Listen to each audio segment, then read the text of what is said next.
काय खायचं काय? Good morning friends. तर बघितलं सकाळी सकाळी शिवायची काय डिमांड होती. त्याला म्हणलं ठीक आहे, तुला लॉलीपॉप तर नाही पण छान छान असा नाश्ता मिळेल, जो की आम्ही घोड्यावर बसूनच खाल्ला.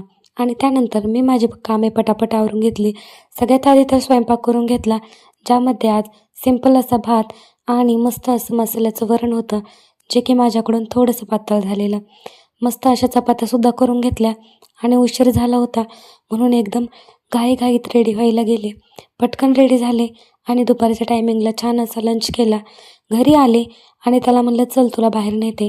तर आम्ही मात्र 120च्या स्पीडनेच पळालो आणि डायरेक्ट रोडवर जाऊन थांबलो. त्यानंतर मग त्याला नेलं दुकानामध्ये. आता दुकानात गेल्यावर पण आता याला काही ना काही घेऊन द्यावंच लागणार, म्हणून मग मॅगी घेऊन आले आणि छान अशी मॅगी आम्ही शिजायला ठेवली. तोपर्यंत आम्ही ह्या माकडांना बघत बसलो, जे की मस्त उन्हाचा आस्वाद घेत होते आणि आम्हीसुद्धा त्यांच्यासोबत घेत होतो. खूप छान वाटत होतं उन्हामध्ये. मग आम्ही वाट बघत होतो की कधी आमची मॅगी शिजते. एकदाची मॅगी शिजली आणि असा होता आजचा दिवस. Okay bye. आवडल्यास लाईक फॉलो